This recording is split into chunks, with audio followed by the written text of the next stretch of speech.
One of the nicest jobs, I think, in the garden is cutting back. And you cut back different things for different reasons at different times of year. But now we're the end of July and I'm looking mainly at my herbaceous perennials. So some herbaceous perennials, like this Alchemilla mollis, it's over and it looks quite floppy and not very good.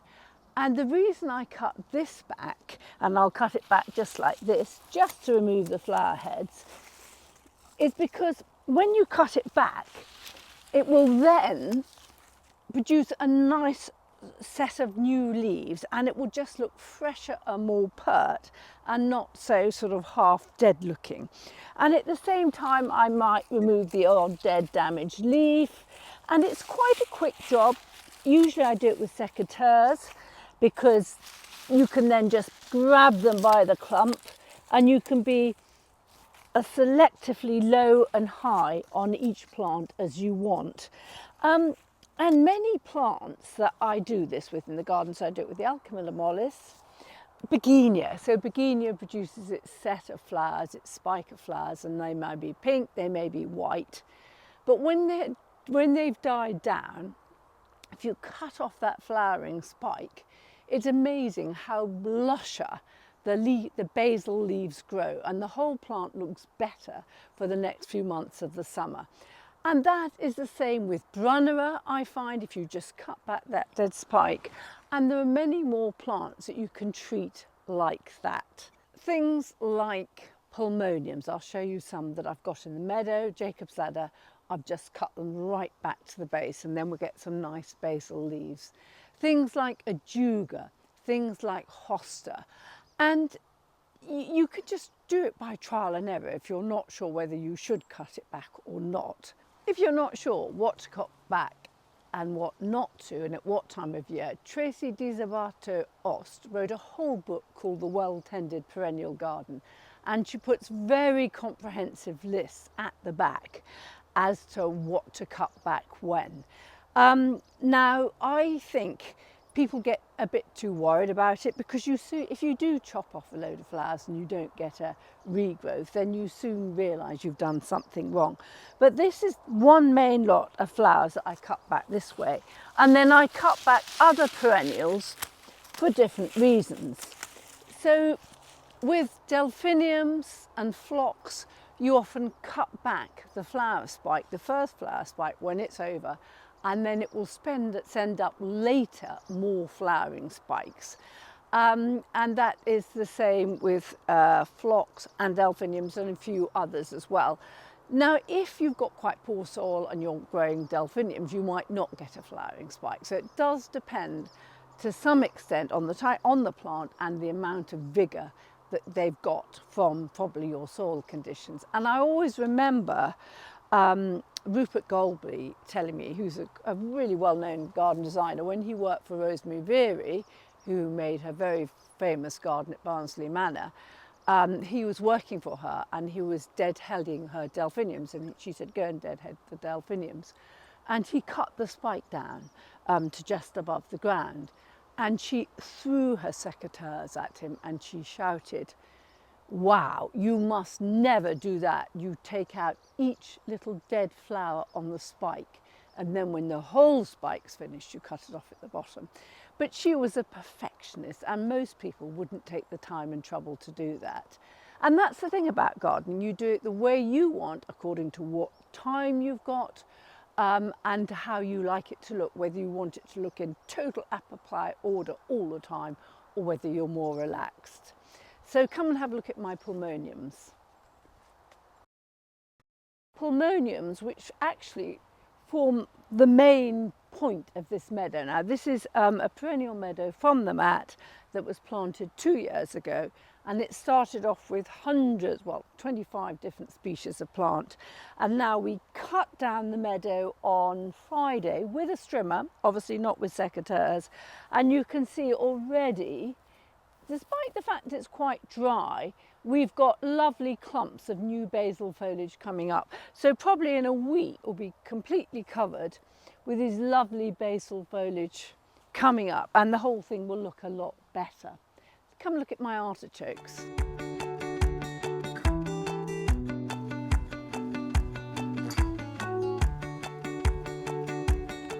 So here are my globe artichokes.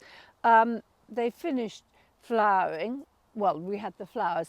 We finished cutting the edible globes, and I've chopped them right down with my heavy duty secateurs. Now they look pretty rough now, but in about a couple of weeks I'll have lovely basil foliage from these plants that will go right through winter. However hard it is, the basil foliage of the globe artichoke looks fantastic, very silvery, beautifully generous, and it's just a lovely thing to have here. And if I hadn't cut it down, it just looked very straggly. The stems were leaning and it looked very sad for itself, and it was getting attacked by all sorts of things like blackfly. Now it looks rough for a couple of weeks and then it will look fantastic. Now some things I want the seeds on. Whoa, they're dropping off in my hands. I must sow them this weekend. So this is Molospermum peloponnesicum, I think it is. And I love, this is my favourite perennial umbellifera, which I've mentioned before. And I've left this up because I'm going to sow all these wonderful seeds. And with a lot of these umbelliferas, if the seed's fresh, you get a much better success rate. So I'm also going to sow some more Ami, some more Orlea, some more of the perennial Valerian. And so I've left those on to get the seed head. So that's one reason for not cutting them back. So some things just won't come back if you deadhead them. So Crocosma lucifer, Chucrum samidris, Iris iberica, things like that. There's no point in doing it. You just leave them and they're fine. Then obviously roses. Now we always deadhead roses. Now obviously rose isn't a perennial, but you see these, my lovely windflower. These are my favourite rose, and they're lovely. They've been cut back earlier, and you see, because you've cut them back, they've reflowered. Now what you do is when you cut them back, let me just show you one. Oh, another plant I did cut back was this Hesperus. Now I love this purple Hesperus. I've only got the white Hesperus. I bought it from Chelsea and it was looking a bit sad for itself. So I planted it, watered it well, and then cut it back to make it flower again. And I'm hoping it's going to now self-seed. But that's a plant that you can just keep on and on by cutting back. Now with the roses, when you deadhead them, she's stepping on it, you go right back to a shoot, a nice healthy shoot. And what happens when you're cutting back a rose is you're tricking it, and all the growth hormone, it thinks it's been attacked by a pest or something, and all its growth hormone then makes it, it shoot back and reflower. And it's just a response of the plant really. And it makes a huge difference. Obviously, if you don't cut it back, and certain roses won't bloom a second time, and you might want to have the lovely hips like Rosa rugosa, so therefore you probably wouldn't bother to deadhead. So always think what you want from your plant and what's the best way to do it. But some things that will not set seed, they're bred not to set seed, and then they'll go on flowering and flowering because they're never going to set seed, and they're always trying to set seed and they can't, so they just flower, and they're very useful for plant breeders, and plant breeders often try and bring that characteristic to the plant. But the problem with that is they're also often of no use to insects, and so they ignore them. So that's another balance to think about, because it's so lovely having insects around the garden. It's so essential. So you wouldn't want a garden all like that. So some plants you'll deadhead just to improve the overall appearance of the plant.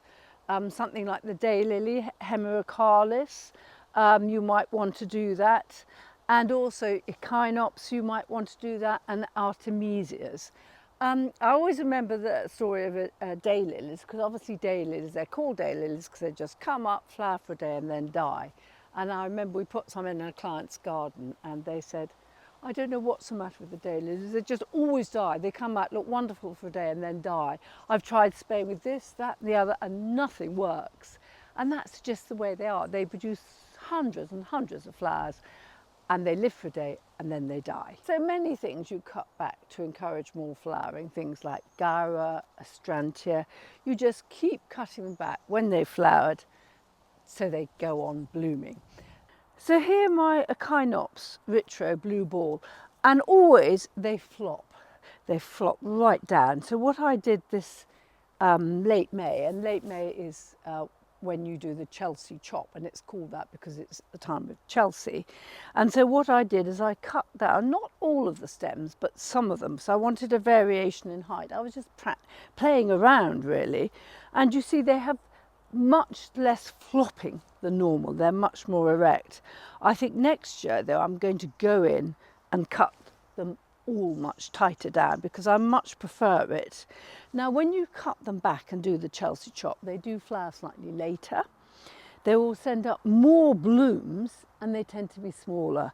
Now that in the case of this is quite good that they're smaller because they're less heavy and they're less likely to be thrown around by the wind and the rain and things like that. So I think that's really good. That's improving this a lot. Next to it is Clematis. This is my very favourite Clematis, Durandii. And this one, and I noticed a swan very similar to this is self-seeded in my other garden.